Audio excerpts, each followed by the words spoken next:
చిన్న విషయం చెప్పి నేను ముగించడానికి ప్రయత్నం చేస్తా. దేవుని దాసుడైన భగత్ సింగ్ గారు ఆ పరిచయం ఆరంభించిన దినాలు అవి. ఆయన ఆంధ్రప్రదేశ్లో ఒక స్థలానికి పరిచయం కొరకు వెళ్ళాడు. ఆయనతో పాటు ఎప్పుడు 5-6 మంది వెళ్ళడం ఆనవాయితీ. ఆయన ఒక స్థలంలో పరిచయం ముగించిన తర్వాత సాయంకాలం తిరిగి ఒక రైలుకి వెళ్ళటానికి ఆరంభించినాడు. ఆ పరిచయం ముగించిన స్థలంలో నుండి రైల్వే స్టేషన్కి వెళ్ళక మునుపు ఆయన ఒక సామాన్యమైన విశ్వాసం పిలిచి చెప్పాడు, బ్రదర్ మీరు వెళ్ళి ప్లాట్ఫామ్ టికెట్లు తీయండి అని. ఆయన వెళ్ళడానికి ఆ దినాల్లో స్కూటర్లు, కార్లు ఇలాంటివి లేవు కదా. ఆయనకుండే ఒకే ఒక సాధనం ఏంటంటే ఎడ్ల బండి. ఆ ఎడ్ల బండిని కట్టుకుని పరుగు పరుగున స్టేషన్కి వెళ్ళాడు. ఆ దినాల్లో పార్కింగ్ చేయడానికి ఏం డబ్బులు అవసరం లేదు కనుక ఎడ్ల బండిని పార్క్ చేశాడు. లోపలికి వెళ్ళి టికెట్లు ఇచ్చే కౌంటర్ దగ్గర నిలబడి జోబులు చూసుకుంటే డబ్బులు లేవు. వెనక్కి రావాలా, నిలబడాలా? వెనక్కి వస్తే భగత్ సింగ్ గారు ఏమంటారు, నిలబడితే డబ్బులు లేకపోతే ఏమవుతుంది? విశ్వాసానికి పెను సవాలు విసిరే దినాలు అవి. అలాగే క్యూలో నిలబడ్డాడు. ముందోళ్ళకి టికెట్లు తీసుకుంటున్నారు. బహుశా అలాంటి వాడు ఏంటి ఏం చేసింటా, ఒకవేళ అదే వరుసలో నిలబడినా నాకు వరుస నా దగ్గరకు వచ్చిన, నా అవకాశం దగ్గరకు వచ్చిన వెనుకోళ్ళకి చెప్పండి, సార్ మీరు వెళ్ళండి, నాకు ఇంకా టైం కాలేదు, సార్ మీరు వెళ్ళండి. బహుశా అలాగే చెప్పింటా. నా విశ్వాసం అంతేనేమో. కానీ ఆ దోతి కట్టుకొని ఆ పంచి తగిలించుకొని ఒక సామాన్యంగా క్యూలో నిలబడిన ఆ వ్యక్తి విశ్వాసంతో కౌంటర్లో ఉన్న లైన్లో ముందుకు పోతున్నాడు. కరెక్ట్ ఇంకా ఆయన దగ్గరికి రాబోతుంది. ఆయనకిట ముందు ఒక ఆయన ఉన్నాడు.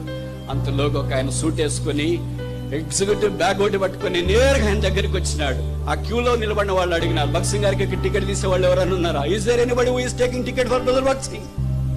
ఇదిగో నేనున్నాను అన్నాడు.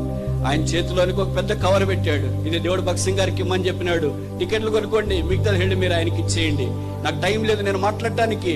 కనుక ఆయన అక్కడి నుండి నిష్క్రమించినాడు. దైవమా, ఇది ఏం విశ్వాసం, ఇది ఏమి జీవితం, ఇది ఏమి ఎత్తైన ఆత్మీయ అనుభవం. తర్వాత జరిగిన సంగతి ఏంటంటే ఆయన టికెట్ తీసుకున్నాడు, బయటకు వచ్చినాడు. అంతలో భగత్ సింగ్ గారు ఆయనతో పని వారు వచ్చినారు. భగత్ సింగ్ గారు ఆ సామాన్యమైన దోతి కట్టుకుని ఎడ్ల బండి మీద వచ్చిన ఆయన చూసినాడు. ఆయన భుజం ఇచ్చి వేసాడు. నమ్మశక్యం కాని సంగతులు దేవుడు జరిగించినాడు అంటానికి ఇంతకంటే ఇంకేం రుజువు కావాలా? భగత్ సింగ్ గారు అడిగారు, brother as the lord helped you, దేవుడు నీకు సహాయం చేశాడా? ఈ పరిచర్య, ఇది నేను అనుభవిస్తున్న ఫలము. ప్లాట్ఫామ్ టికెట్ కొనటానికి కూడా డబ్బులు లేనంత దీనంగా ఆరంభించబడిందని తెలుసా? ఓ కొత్త తరమా, ఓ యవ్వన రక్తమా, ఓ యవ్వన జనమా, ఇక్కడ ఎవరైనా అలాంటి పేదవాళ్ళు ఉన్నారా? కానీ దేవుని దాసుడు అంత పేదరికం దగ్గరికి వెళ్ళినా కూడా అదే హిమాలయ పర్వతాలంత విశ్వాసం.